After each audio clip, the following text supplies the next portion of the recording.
Oi, tudo bem? Boa noite, pessoal. Agora sim, dando início com o Dr. André Mello. Nós vamos falar sobre vários assuntos interessantes hoje, sobre cirurgia das mamas, contorno corporal e também como prevenir, como tratar, como descobrir se você está com trombose no pós-operatório de uma cirurgia plástica.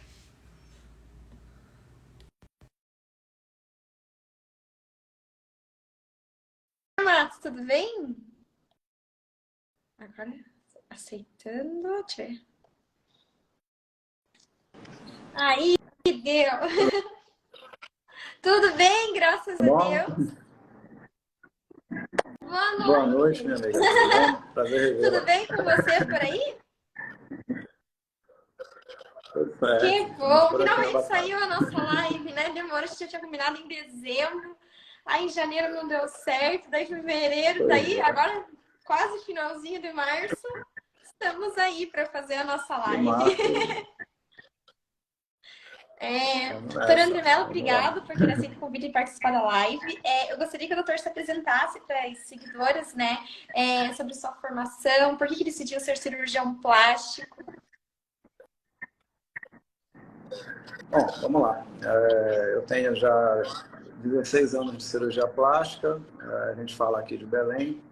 Eu fiz cirurgia geral aqui em Belém mesmo. A cirurgia plástica a gente fez no Rio de Janeiro, no Hospital de Ipanema.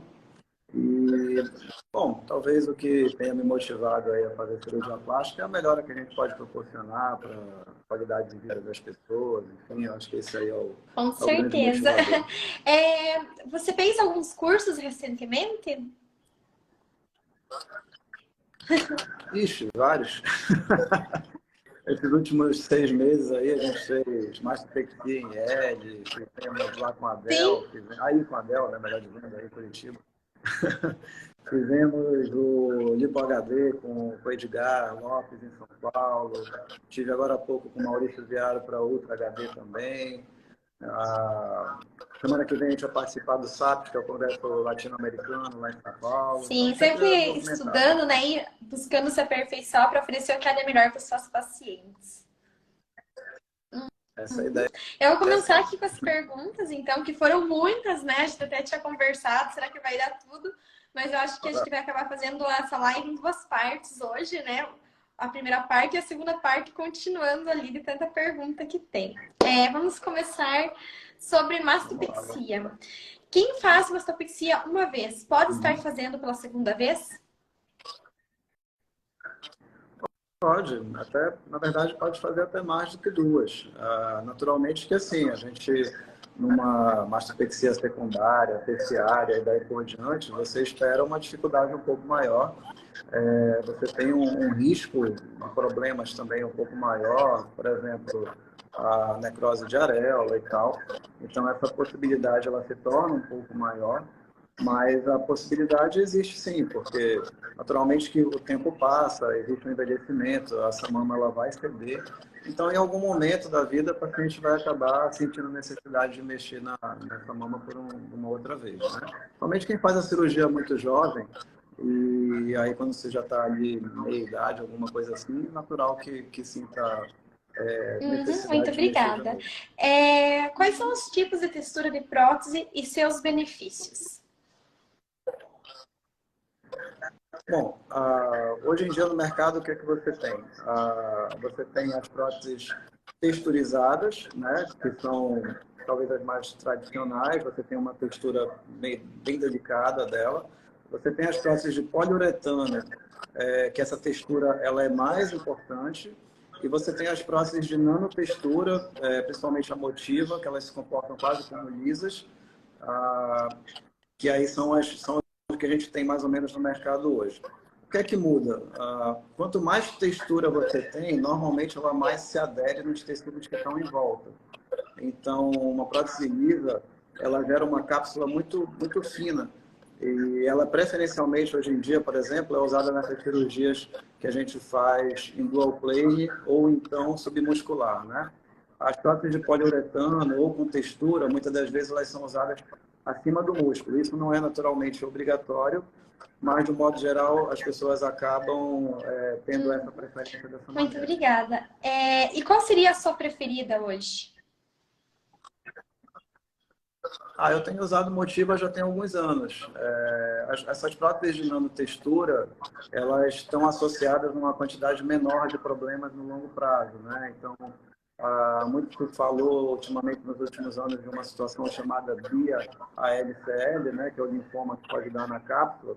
E esse tipo de linfoma, ele está muito relacionado com as próteses de textura mais grossa, né? Então, a texturizada normal, como foi o caso da Allergan, que alguns anos atrás acabou saindo do mercado, né? E a Mentor também, agora há pouco tempo. E as próteses de poliuretano também têm um risco um pouquinho maior disso acontecer. Muito obrigada. Qual a diferença entre a técnica Short Scar para as outras? Bom, a Short Scar, tem dois colegas aí que defendem muito ela no Brasil, que é o Marcos Ubaide e o Marcelo Ono, e tem um terceiro colega também, que é o Maximiliano, lá de Porto Alegre. Eles fazem um movimento e a ascensão ela é mais vertical. Então, como eles usam a técnica dessa forma, você precisa de um componente horizontal menor. Então, esse short scar, ele diz respeito principalmente àquela parte, aquele corte da base da mama. De uma certa forma, daria até para dizer que ele se assemelha ao L, por exemplo, porque no comprimento da cicatriz ali embaixo, né? Porque o L você acaba puxando mais para o lado para livrar a parte do meio da mama e não aparecer no decote, etc. Mas se você for comparar só a extensão da cicatriz, por exemplo, ela acaba ficando muito semelhante ao comprimento que a perna do L ali embaixo fica. Então, a razão disso aí existir é porque a técnica, quando ela é feita, você faz um movimento tirando e compensando os tecidos mais no sentido vertical. E nesse aspecto ela se assemelha à mastopexia. Obrigada. Como ficar com a cicatriz bem fininha? Essa é a pergunta de US$ 1 milhão, né? Bom, na verdade, isso aí depende muito de organismo, né? Porque por mais que você tenha cuidado, por mais que você use os recursos disponíveis medicamentosos, de pomada e fios, etc., acaba que está muito relacionado com o organismo de cada pessoa. Então, a pessoa que tem um corpo favorável, você vai ter uma cicatriz boa praticamente de qualquer jeito. E a pessoa que tem uma tendência a uma cicatriz ruim, ela vai ficar ruim praticamente também de qualquer jeito. Não tem, é difícil. A gente usa os recursos que se tem, mas a gente não tem ainda nada que possa dizer assim, olha, você vai comprar determinada coisa, vai usar e isso vai garantir a sua cicatriz. Infelizmente, ainda não existe. Se a minha cicatriz não ficar tão bonita, o que posso fazer para melhorar a sua aparência? Bom, aí a gente tem que ver o que foi que aconteceu com a cicatriz, né? Então, vamos dizer assim, existem alguns problemas que são mais fáceis de você corrigir. Retração cicatricial, que é quando a cicatriz afunda, ou alargamento, normalmente são mais fáceis de você corrigir, porque dá a entender que foi uma situação pontual. Quando essa cicatriz tem características de hipertrofia ou de queloide, já mostra que é uma tendência do organismo. Então, talvez uma segunda intervenção ela seja menos exitosa em ter uma cicatriz mais bonita nesses casos. Quando você tem alargamento ou a retração que afunda, é mais fácil. Mas, de um modo geral, o que você faz é você fazer uma revisão dessa cicatriz ou dela completa, ou do segmento ali que precisa, para expectativa que numa segunda vez ela evolua melhor, né? A paciente de repente tenha mais cuidado e aí com isso no final das contas a gente tenha um resultado melhor. Pode ser aplicado Botox para melhorar a qualidade da cicatriz? Isso é uma coisa que o pessoal tem feito, tem alguns colegas que têm até padronizado isso aí de rotina. Ainda falta a gente ver mais no longo prazo qual é o ganho realmente disso, mas algumas pessoas que padronizaram isso aí na rotina têm visto melhor assim. Então, é algo que é válido, fazer, principalmente, eu diria que para quem já teve uma experiência com cirurgia e não ficou tão boa, eu acho que vale bem a pena fazer isso. Em quanto tempo a cicatriz some? Não some. Infelizmente não somem, cicatrizes são para sempre. Elas podem ficar melhores, né, ou piores, como a gente falou, depende muito de uma tendência de organismo, mas por melhor que ela seja, se você procurar, ela tá lá, não vai ter jeito. Quando saberei o resultado final da mastopexia? Todo mundo quer saber o resultado final, quer saber quando que a cicatriz some, né? Então, a gente costuma dizer para quase toda cirurgia que você deve ter um período de evolução de mais ou menos 6 a 9 meses, né? Então, é lógico que você vê, não é que você não tenha um resultado antes disso, naturalmente que tem, às vezes até bem antes disso você já tem uma boa ideia. Mas a gente costuma dizer que o edema, de fato, ele regrediu, que a pele já acomodou, que você já tem uma evolução razoável da cicatriz nesse período de mais ou menos 6 a 9 meses. Então, tanto que, normalmente, quando você pensa em fazer uma revisão de cirurgia por alguma situação, normalmente a gente espera pelo menos esse tempo antes de pensar em fazer alguma coisa de revisão. Como é feita a técnica do all plane? Dual plane. Bom, dual plane vem do inglês, basicamente significa plano duplo, né? Então você coloca a prótese de mama, ela vai ficar parcialmente abaixo do músculo e parcialmente abaixo da glândula. Então o dual plane ele tem alguns tipos, 1, 2 e 3, e aí conforme esse número vai crescendo, essa glândula vai ficando, essa prótese vai ficando um pouco mais abaixo da glândula.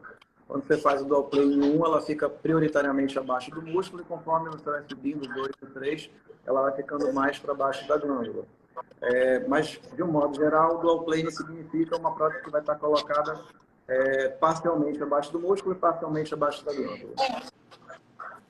E aí ela faz parte, ela é um dos princípios da técnica da recuperação rápida, né? Para a gente poder dizer que a técnica foi de recuperação rápida, ela necessariamente tem que ser dual plane. E nessas técnicas mais modernas de mastopexia, a mastopexia em L, a mastopexia que usa alça muscular e tal, todas elas acabam fazendo um dual plane de alguma E você maneira. faz tanto a mastopexia em L quanto o short scar? A gente faz em L, fazemos short K, todas as duas. Só a vertical, que o pessoal chama também às vezes de pirulito, né? Também. O pessoal chama às vezes de Sim! pirulito, aquela que você faz em torno Eu sou da meio ela. surda e entendi que é uma outra mama com um cálculo. Daí eu fiquei assim, como assim? E nada a ver, né? Pirulito não é essa Não, frase. não. É o pirulito lá que o pessoal chama. Hoje em dia ficou meio modinha chamar de pirulito. Mas é a vertical que você acaba não tendo nenhum Sim. componente horizontal nela. Aqui perguntaram também qual é a quantidade de gordura que pode ser enxertada na mama. Olha, vamos lá. Você pode enxertar a mama em dois planos, vamos dizer assim. Você pode fazer um enxerto no peitoral, né, no músculo peitoral, e você pode enxertar a mama mesmo ali no subcutâneo, tá? Quando é que você pensa mais uma coisa e quando você pensa mais outra? Normalmente, para você enxertar na mama em si, geralmente você faz isso para corrigir pequenas assimetrias. Então, você acabou a cirurgia, botou próteses iguais e tal, e acha que tem uma pequena diferencinha. Você pega um pouquinho de gordura e coloca ali na mama menor para ela tentar ficar mais simétrica, né? Então, isso aí vai ser em torno de 50 a 100 ml, mais ou menos, cada lado. Geralmente é o teto. Quando é que você pensa mais em enxertar no músculo? Geralmente, pessoas que têm uma prótese que vão tirar, e aí a mama não é tão grande, você precisa de alguma maneira aumentar ali aquele volume, e aí você faz o enxerto de gordura tanto no músculo peitoral, como na própria mama em si, para você ter um ganho de volume e tentar, de uma certa maneira, compensar aquela prótese que você está E no tirando. caso, No músculo pode ser maior. O músculo feminino acaba cabendo menos.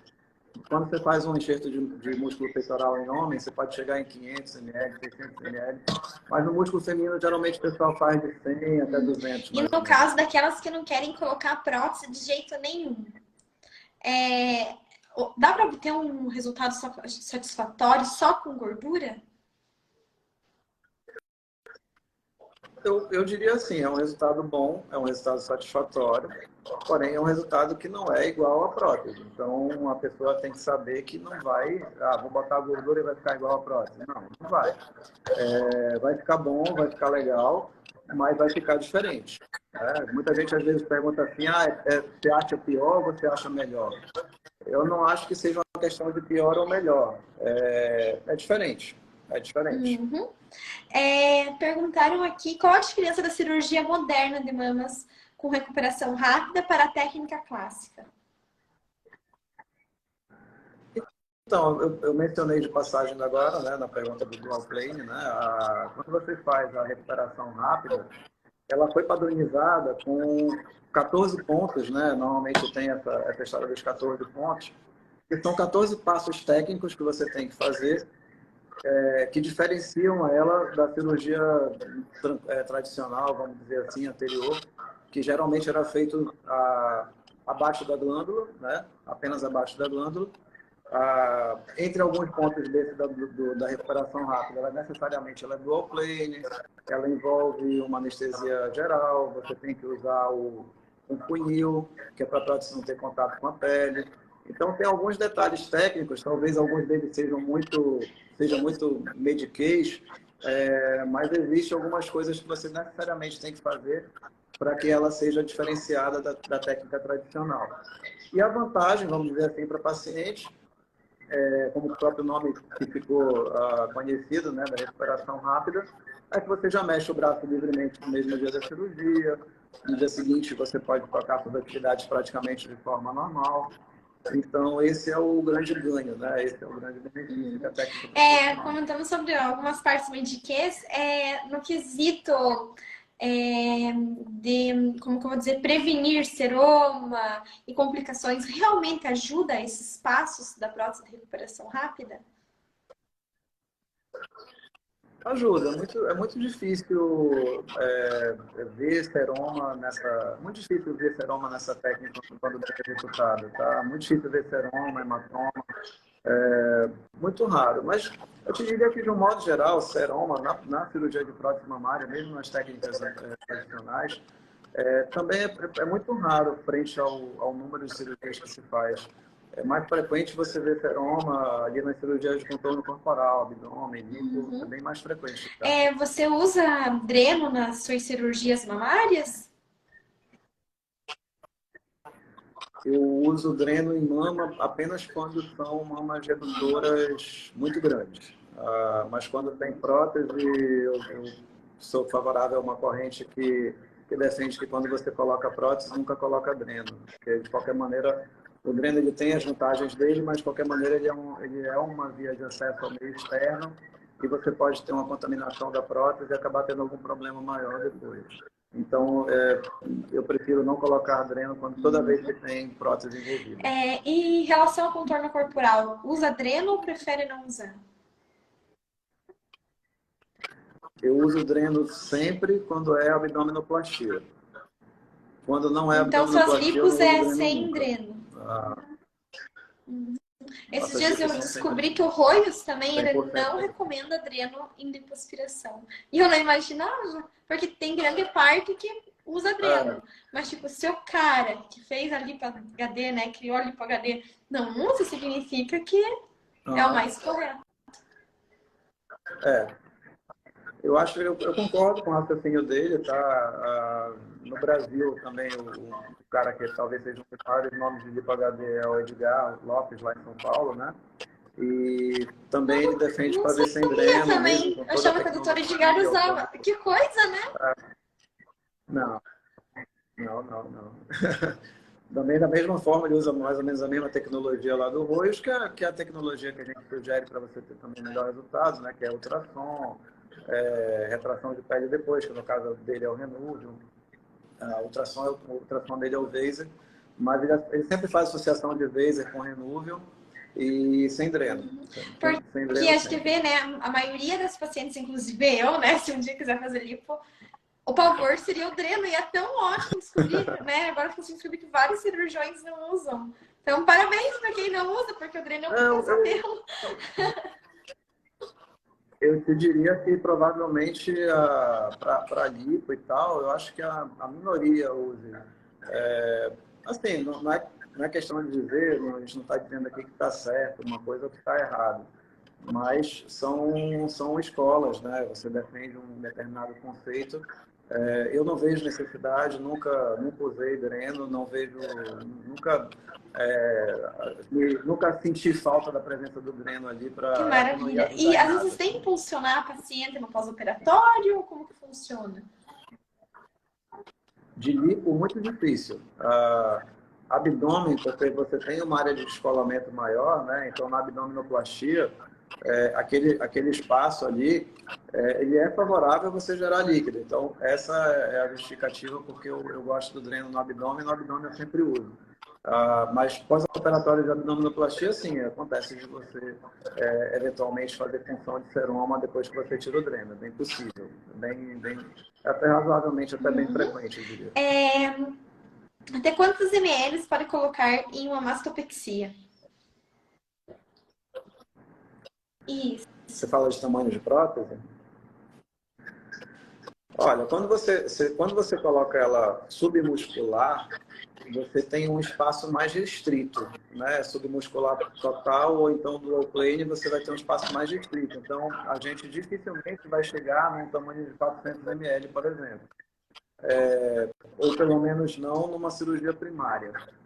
Quando você faz ela subglandular e a pele naturalmente ela distende mais, você consegue fazer tamanhos maiores. Então, eu já tive caso de paciente muito alta, né? É meia exceção. Mas eu tenho uma paciente, por exemplo, que tem hoje em torno de 750 de prótese. É bastante. Mas ela tem tipo 1,80 m de Largo, altura. né? Então, não tem fora que 1,55 largo, m, né? não tinha quase nada. Mas mesmo assim, esse volume atual não foi colocado de primeira. A gente colocou um volume menor no primeiro momento, acho que foi 400 e pouco e tal. Essa pele distendeu, aí passou alguns anos, ela queria aumentar, e aí como já tinha pele, aí sim a gente chegou no tamanho atual. Mas também você não conseguiria colocar 750 provavelmente de primeira em ninguém, é muita coisa, tá? Então, assim, essa questão do máximo é muito relativo. Depende naturalmente da paciente, depende da tua estrutura de corpo, depende do plano que você vai colocar, depende do que você vai fazer em mais de um momento. Então, essas coisas todas influenciam no final. Então, a sua maior prótese é 750 ml, né? Até Vai hoje, aparecer um monte, porque assim como tem as meninas que gostam de colocar próteses menores. Eu vou te dizer que essa paciente aí, eu lembrei dela porque ela mora fora, ela voltou para trocar, a gente vai trocar por uma 300 ml maior no final. 1000 ml? 1 litro? Meu Deus do céu! Mano, peraí pra ela mandar aqui na página pra eu dar uma olhada. Se ela não quiser compartilhar, não precisa compartilhar, mas se ela quiser, poste, mas eu quero ver. Eu quero. Nossa Senhora! Eu não imaginava justamente a experiência com próteses maiores, né? Porque hoje tem uma tendência por próteses menores. Mas eu e algumas outras seguidoras, a gente ama prótese grande. Ama. Grande. Como as cirurgias atuais elas ficaram muito submusculares, né? Então, automaticamente, pelo espaço ser reduzido, automaticamente você vai para esse caminho de próteses menores, né? Até para você ter uma durabilidade maior também do resultado, né? Que quanto menos peso tiver na mama, também automaticamente ela sustenta mais. E no caso dessas mamas maiores, é preciso fazer uma estruturação maior para suportar o peso dessa prótese? Como que é feito? Você não consegue, porque se você coloca isso aí subglandular, você não tem grandes coisas segurando. Então, vai ser só praticamente a pele ali que vai segurar. E se você vai fazendo esse aumento progressivo submuscular, essas próteses maiores também, elas arrebentam as estruturas musculares, por mais que você faça aos pouquinhos. E aí as coisas que seguram ali, elas acabam se perdendo. Então, você não vai ter estruturação. A grande verdade é que você não vai ter estruturação. Você vai depender praticamente da qualidade da pele da pessoa para esse Geralmente, resultado se mulheres manter. mais novas, que não tiveram filhos, a qualidade da pele é melhor, né? É mais É grossa. mais fácil. É, a pele, geralmente, a pele um pouco mais pro moreno, né? Normalmente também ela é uma pele um pouco mais grossa e tende a segurar melhor também. A pele mais clara, geralmente, é mais flácida. Obrigada. É, a cirurgia de mastopexia, ela também pode ter uma recuperação mais rápida? Então, isso assim, também é uma questão de escola. Tem um colega nosso aqui da Argentina, o Dr. Flaherty, que ele defende esse conceito de recuperação rápida, mesmo quando você faz mamoplastia e mastopexia. Então, ele, por exemplo, as cirurgias dele, ele libera movimento de braço já também logo após a cirurgia é livre. Inclusive, ele tem algumas imagens de pacientes no centro cirúrgico ainda, acordou na anestesia, já pede para fazer movimento e tal, mesmo tendo sido mamoplastia e mastopexia. Acho que no Brasil a gente ainda tem uma certa resistência com isso. Eu te confesso que eu, particularmente, não oriento dessa forma. Mas pode ser que daqui a um tempo se veja que dá para você fazer isso aí com segurança e a gente comece a recomendar, porque já tem gente com experiência dessa forma fazendo. Como que é o nome do cirurgião plástico mesmo? Só para eu anotar aqui para depois eu pesquisar sobre ele. É o Flaherty. Me manda Alguma depois no coisa WhatsApp, senão eu assim. nem vou conseguir anotar direito. Tá. Aqui. Assim, Flaherty. eu mando para você. Ele é da Apareceu, eu Argentina. acreditar que apareceu o Robert Flaherty, um cineasta. Tem muitas coisas, vinhos. É o Federico. Federico. Frederico. É o Federico. Federico Flaherty, de Buenos Aires. Como é o pós-operatório da prótese de recuperação rápida? O que posso e o que eu não posso fazer? Bom, você pode fazer uma pessoa que não tenha uma atividade profissional que envolva muito peso, você está liberada para fazer praticamente tudo. A ideia, assim, no dia da cirurgia, você tem movimento de braços livres, então você pode pentear cabelo, tomar banho, etc. Dia seguinte, se libera que você dirija, pode carregar peso até 15 quilos. Não mais do que isso. E se você. Mulher geralmente não vai ter uma atividade que precise carregar mais peso do que isso também, então na grande maioria das vezes você pode fazer já praticamente tudo no dia seguinte. Então você já está liberada praticamente de tudo no dia Hoje em posterior à dia é a cirurgia. cirurgia da mulher moderna, né? A gente vê poucas hoje em dia fazem uma técnica que não seja, né, dessa recuperação rápida, porque a mulher ela trabalha, cuida do filho, né? É incrível. Exatamente. Então, como hoje em dia a realidade é essa, né? A pessoa acaba não podendo também se afastar muito tempo do trabalho, essa acaba sendo a técnica E preferida quem, hoje em dia, né? E e quem realmente é muito coloca a boa, prótese muito maior pode interessante. também fazer a recuperação rápida? Não, Sim. por aquilo que eu te falei, por exemplo, você não vai conseguir botar num dual plane uma prótese ali que extrapole 400 ml. Muito difícil, muito difícil. Eu acho que na minha estatística, eu acho que a maior que eu coloquei em dual plane foi 380, por exemplo. Agora, a subidando lá, como eu te falei, a gente chegou aí, Gente 750 e vamos do chegar em céu, 1000 é semana. feita para mais de metro, né? Mas fica lindo o resultado. Eu acho maravilhoso. Estava até imaginando aqui. Eu vou mandar, pode deixar que eu A coloco lá. Juliana mandou uma mensagem aqui. Doutor, estou querendo fazer 2 cirurgias juntas, mas estou preocupada. Então, assim, eu não vejo. A gente, a princípio, não tem nenhum problema em fazer cirurgia combinada, tá? Eu não sou um crítico assim, absoluto, não faço nunca. Mas a gente tem alguns critérios. Paciente mais jovem, né? Geralmente ali até na faixa dos 40 anos. A IMC tem que estar pertinho do ideal, então geralmente mais do que 27 a gente também não faz. E naturalmente os exames pré-operatórios têm que estar todos também ali perfeitos, né? Então, usando esses critérios, normalmente a gente não vê problema, tá? A gente faz com frequência, cirurgia combinada, sem nenhum problema. Mas dentro desses casos aí, a gente não vai fazer se a paciente estiver acima do peso, não vai fazer se for uma senhora idosa. Então, esse é o A nosso tipo Juliana de falou, corte. ambas são abdominoplastia e a dos seios sem prótese. É, tranquilo, uma mastexia, uma plastia, tranquilo, dá para fazer sem problema. De um modo geral, assim, a gente tem esses critérios que eu falei, né?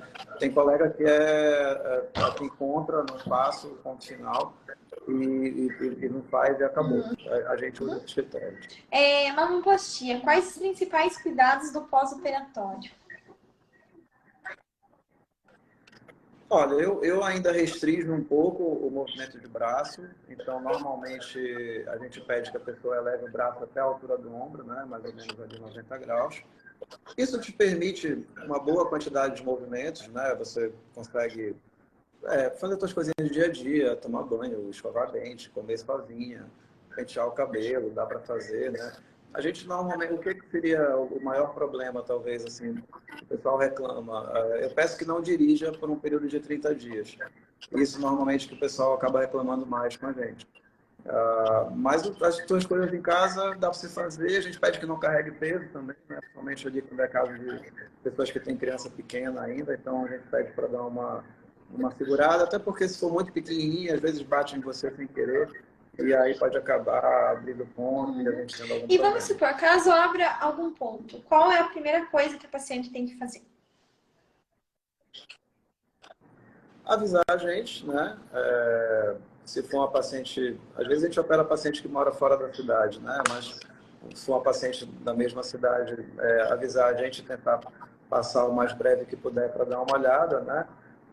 Dependendo do tanto que abriu, às vezes não precisa você fazer nada, não precisa refazer o ponto, às vezes se só afastou com curativo aquilo ali fecha normalmente, cicatriza normalmente, mas é importante que avise logo para que a gente possa avaliar o mais rápido que Recebi der. uma pergunta aqui na caixinha, é assim: coloquei uma prótese e meus mamilos aumentaram. Teria como diminuir sem fazer mastopexia?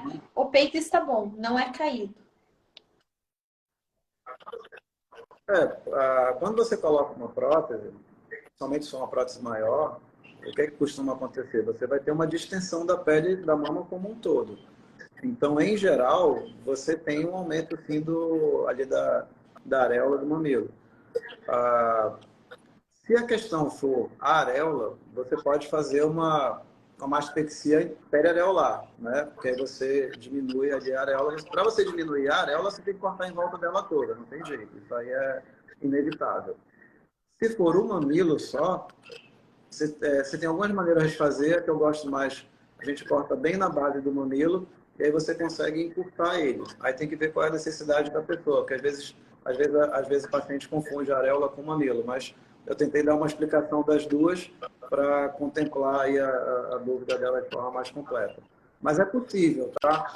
Ela perguntou se precisaria fazer uma mastopexia. Não uma mastopexia ali, de cortar, ter essas coisas. Mas você teria se for, no caso, a areola, cortar em torno da areola toda. E Isso sim, pode isso não perder tem a como fugir. sensibilidade de fazer essa cirurgia? Sim, é uma possibilidade. É uma possibilidade, sim. Isso aí sempre tem que estar ciente. Qualquer cirurgia plástica, na verdade, o que é que eu costumo falar? Qualquer cirurgia plástica, você deve esperar alguma alteração de sensibilidade. Essa alteração ela pode ser em áreas menores ou em áreas maiores, e ela pode demorar mais tempo ou demorar menos tempo. Então, tem vezes que tem gente que opera hoje, daqui a 15 dias está sentindo tudo normal, está tudo bem. Tem gente que às vezes passa 3, 4 meses e ainda está com a sensibilidade reduzida. Então, pode resolver rápido, pode demorar mais tempo. Então, tem que ter já na cabeça também ciente que isso pode acontecer. Posso fazer prótese de recuperação rápida e uma lipo com enxerto nos glúteos e depressão trocantérica? Pode, sem problema. Cirurgia bem comum, bem frequente. Nada impede. Quais cuidados deve se ter no pré-operatório? Como devo me preparar para a cirurgia? Bom, a gente tem uma rotina meio padrão, né? que envolve você fazer alguns exames, né, que é o pré-operatório lá, que a gente chama genericamente falando. Você vai ter exame de sangue, exame de urina, raio-x do tórax. Quando tem cirurgia na mama, vai fazer exame da mama, ultrassom ou mamografia, né? Avaliação com cardiologista, com anestesista. Se a paciente tiver alguma outra situação a mais, uma paciente diabética, ou se tiver algum problema vascular, a gente também direciona para esses respectivos especialistas para darem uma opinião, né? A gente investiga sempre algumas medicações que elas têm uma chance maior de causar trombose ou sangramento. No caso feminino, por exemplo, o anticoncepcional oral é uma medicação que favorece trombose, então a gente sempre orienta que você suspenda 30 dias antes, tá? Tem algumas pessoas, geralmente de mais idade, que usam aspirina, esse já é o contrário, ele favorece sangrar, então a gente tem que pedir para parar uma semana antes. Uma outra coisa que é meio comum hoje em dia, ômega 3 também favorece sangramento, a gente pede que pare também um pouquinho antes. Esses ginkgo biloba da vida, essas coisas assim também, então tudo isso a gente acaba suspendendo, né? Coisas que não são tão frequentes, mas que a gente tem que parar também. O pessoal que gosta de academia de uma forma um pouco mais pesada e usa hormônio tem que suspender. E quem tem problema de acne e usa Roaccutane, por exemplo, também tem que suspender alguns meses. A pele até fica mais ressecada, né? Por causa do Roaccutane, e pode dar estrias também na região, além, né, de trombose e outros problemas. O Roaccutane ele atrapalha a cicatrização. Então, você pode ter problema na cicatrização se você está em uso de Roaccutane e não comunica. Você tem que parar alguns meses antes para poder... Quer dizer, assim, depende da dose e da frequência que você usa, do tempo que você está usando.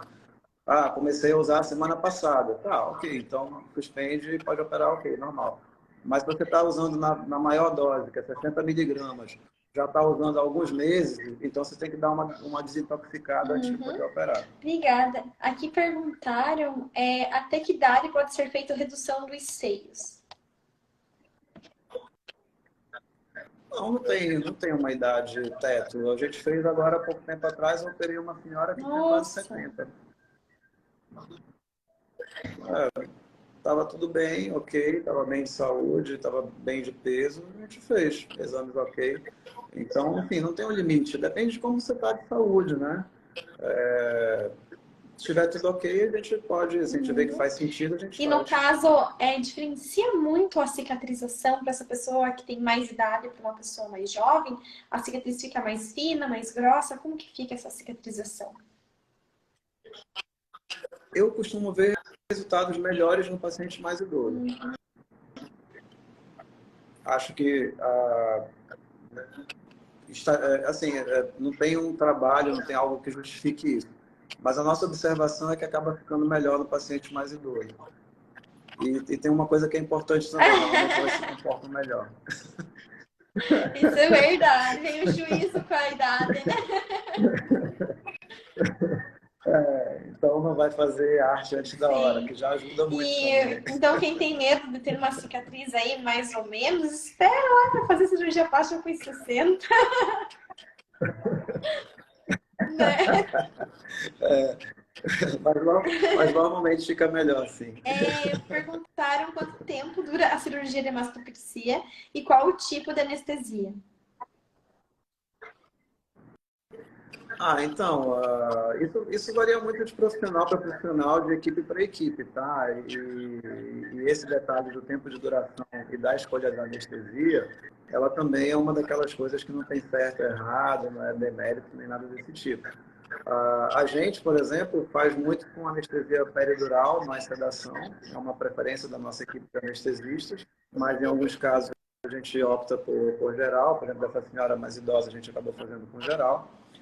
E em relação a tempo, a nossa demora entre 1h30 a 2 horas. Então, é a faixa de tempo que a gente tem. A Mami L demora um pouquinho mais, porque ela tem uns detalhes técnicos mais refinados, vamos dizer assim. Então, ela acaba demorando um pouquinho mais. Mas a Short Scar, ou quando você faz um T normal, perto de 1h30 Ó, tá ela falou resolvido. que ela tá com 47, que ela acha que ela vai fazer. Bora, partiu.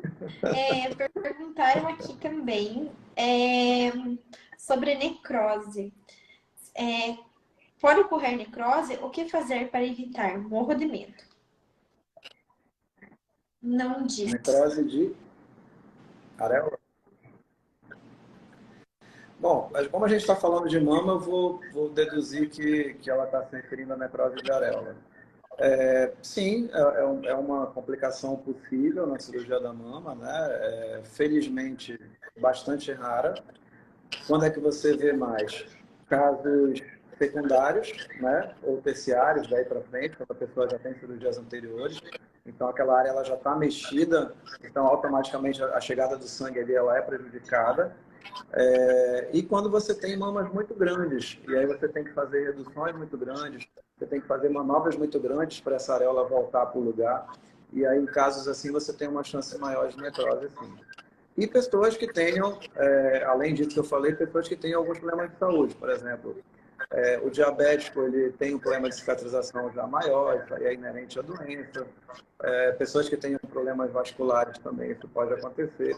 Então, essas duas situações são coisas que pioram, aumentam esse risco e vale a pena você considerar aí se vai topar o risco ou não, né? São coisas que você tem que pensar. Ali mandaram, doutor, estou com 2 anos de bariátrica. Quero saber se posso fazer já a minha abdominoplastia.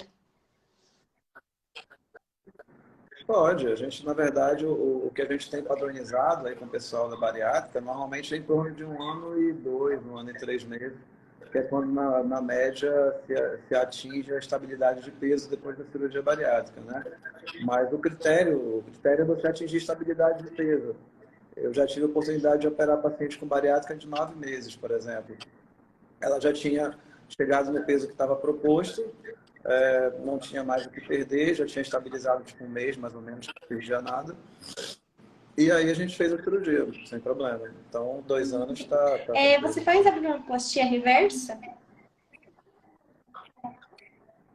Faço, não é tão comum, são casos meio restritos. Não é que ela seja uma cirurgia difícil, ela até diria que talvez até um pouco mais simples do que a normal, mas ela se aplica para uma paciente que você vai ter uma flacidez ali que ela está localizada prioritariamente do umbigo para cima, que não é tanta flacidez assim, né? Porque se for, você também não vai conseguir resolver tão bem. E ela tem, de certa forma, um inconveniente, né? Porque você faz uma cicatriz ali na base da mama. Então, se de repente é uma pessoa que já fez a mamoplastia anterior e você já tem aquela cicatriz, é mais fácil de você conseguir convencer a pessoa a fazer isso. Mas se é alguém que não tem cicatriz nenhuma e você vai botar ali a cicatriz naquela posição, é um pouco mais difícil de você vender essa ideia, sabe? Então, juntando todo o cenário, por isso que é uma coisa que você não faz com tanta frequência. Mas sim, fazer a gente faz, embora não seja tão comum. E essa cicatriz, ela pode, às vezes, ficar não tão bonita, né? Sim, porque você ali, né, no caso dessa cicatriz, o que acontece? Você está meio que lutando contra a gravidade, né? Você está jogando a pele do abdômen para cima. Você tem o efeito da gravidade, você tem o peso da pele do abdômen para baixo. Então é uma briga ali com a gravidade. Então ela tende o quê? A alargar. Perguntaram aqui sobre qual a diferença entre o perfil moderado, alto e super alto. Qual o melhor? Tá.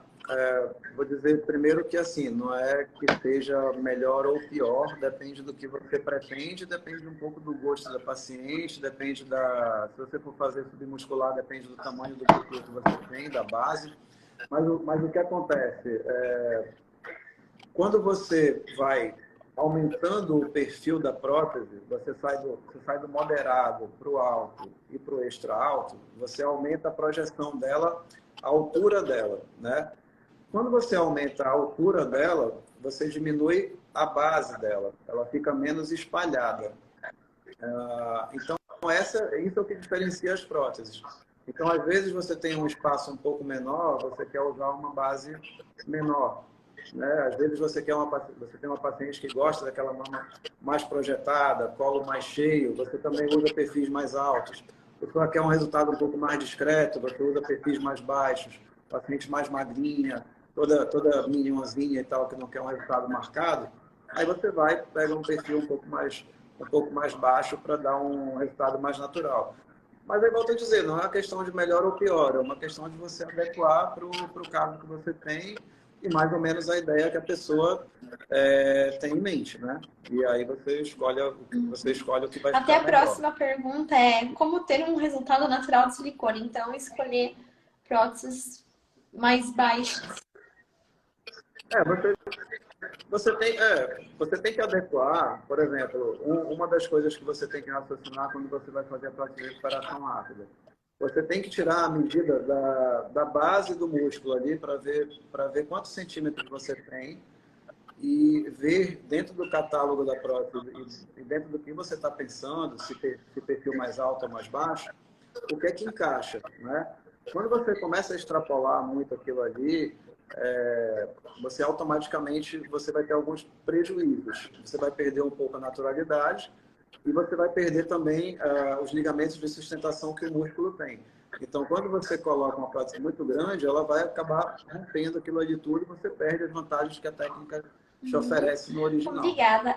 Quanto tempo depois de colocar silicone pode usar blusa sem sutiã? Queimem seus sutiãs. Ah,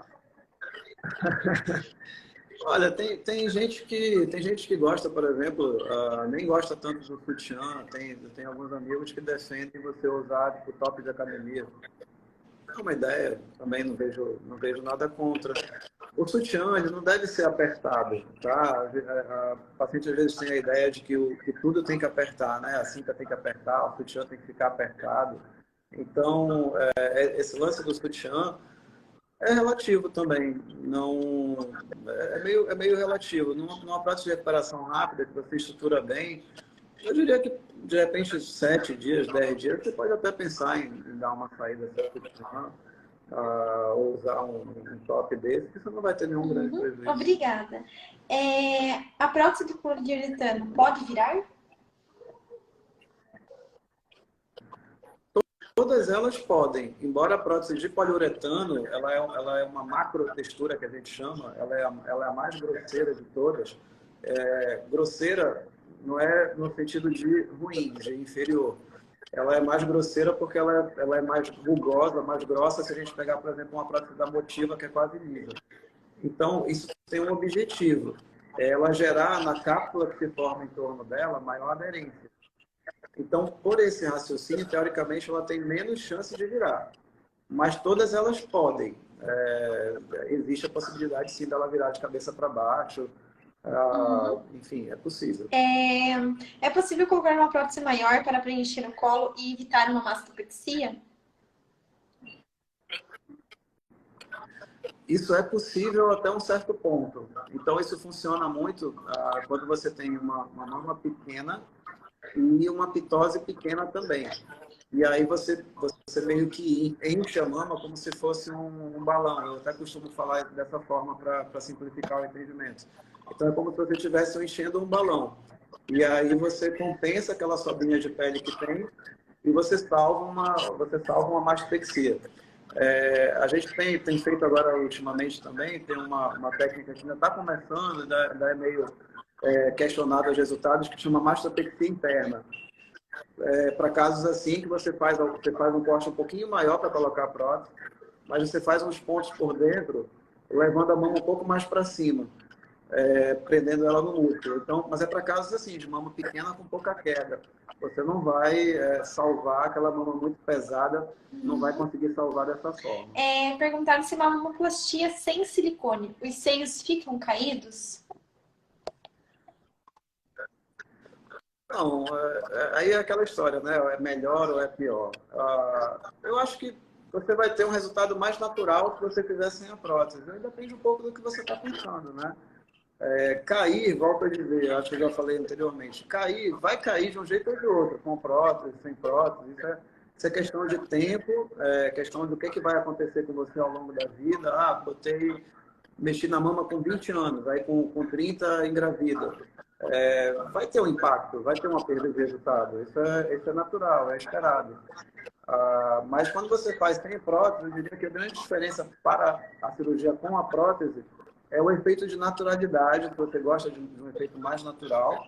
E tem aquelas pessoas também que são terminantemente contra, né? Ah, doutor, eu quero fazer a cirurgia, mas eu só aceito se for sem prótese. Ok, então a gente vai dar um jeito de fazer sem prótese. Aí já estão a gente pensando nos enxertos de gordura e tal.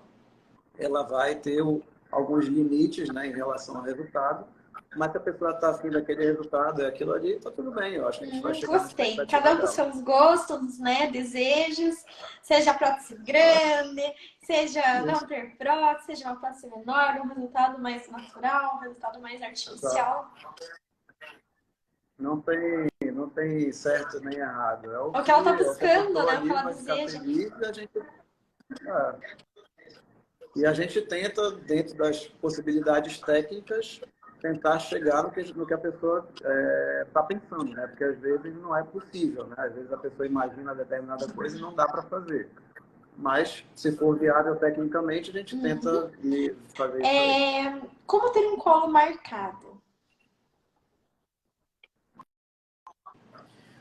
Vamos ter um colo marcado. Bom, geralmente você pensa em próteses submusculares, né, ou dual plane, com perfis um pouco mais altos, né? Então, isso, na maioria das vezes, vai te dar isso aí. E você pode complementar, de repente, com enxerto de gordura justamente aqui nesse meio, para fazer o termo que o pessoal gosta de dizer, aquela clivagem um pouco mais marcada, né? Então, a gordura ali, ela ajuda para A isso. espessura da pele da paciente também interfere, por exemplo, uma pele mais fina, vai ficar com o colo mais marcado, uma pele mais grossa vai ter uma prótese mais natural. Eu não diria tanto a pele mais fina ou mais grossa, eu diria a paciente mais magrinha ou mais gordinha. Então, a paciente mais magrinha é mais fácil de você ficar com isso mais marcado, porque você tem menos cobertura, né? Então, quanto mais cobertura você tem, mais você esconde a prótese. Automaticamente, você vai marcar menos aquele contorno. Então, tem gente, por exemplo, que faz a cirurgia, está um pouco acima do peso, aí quando emagrece, doutor, ficou até mais bonito, ficou mais marcado e tal. É porque Sim. baixou o peso. Qual a vantagem de colocar a prótese por cima do músculo? Olha, hoje em dia, com essa história da recuperação rápida, acabou ficando bem raro da gente fazer, né? Praticamente, assim, eu não tenho nada contra, hoje em dia a gente quase não faz. Eu acho que para aquela pergunta que você fez anteriormente ali, por exemplo, de você querer compensar uma pequena queda, essa ideia de você botar ela subglandular funciona melhor do que colocar submuscular. É um caso que, por exemplo, eu pensaria em fazer isso aí. Ela distende melhor a pele e aí você salva mais um pouco, você tem uma chance maior de salvar de uma No mastectomia. caso, distende, ela... Ela distende mais a pele. Entendi. É verdade que a prótese em dual plane ou submuscular pode atrapalhar futuramente uma reconstrução mamária? É possível, porque quando você coloca ali, você vai ter um afinamento do músculo. Ele vai ficar mais fino. E quando você vai fazer a reconstrução, você necessariamente vai colocar a prótese ali naquela posição, né? Embora tenha algumas técnicas hoje em dia de você colocar ela subglandular. Mesmo você esvaziando a mama ali, você vai botar a prótese praticamente embaixo da pele, mas dá para você usar um negócio que a gente chama de matriz dérmica acelular, que cobre ela, dá mais uma proteção, então é uma opção, tá? Mas em teoria você pode ter algum prejuízo da reconstrução no futuro, sim, é E possível. tem como reconstruir esse músculo? Não, porque o fato de você colocar uma prótese ali, você vai fazer com que haja uma expansão dele e para ele, quando ele expande, para ele expandir, o que acontece? Ele necessariamente Tipo uma afina. bexiga. Grosseiramente falando, é como se você pegasse uma massa e você vai passando o rolo. Quando ela está no começo, ela está desse tamanho e está mais grossa. Você vai passando o rolo, ela vai espalhando e vai ficando mais fina. Então é mais ou menos isso que acontece com o músculo. Ele ocupa uma área maior para poder cobrir essa prótese, porém, para ele ocupar essa área maior, ele fica mais fino. Obrigada. Como é feita a lipoaspiração clássica? Você faz ainda a lipoaspiração clássica ou você hoje em dia só usa a lipo HD? Não, tem casos que a paciente não tem perfil para você fazer HD. Você não vai, tipo, vai fazer uma paciente de 50 e tantos anos vai fazer HD, talvez vai ficar meio esquisito, né? Então, você não faz tanta marcação. Então, tem gente que gosta de falar assim, lipo de baixa definição. Você não marca tanto. Basicamente, o que diferencia, né? Você busca não fazer aqueles contornos musculares de forma tão evidente.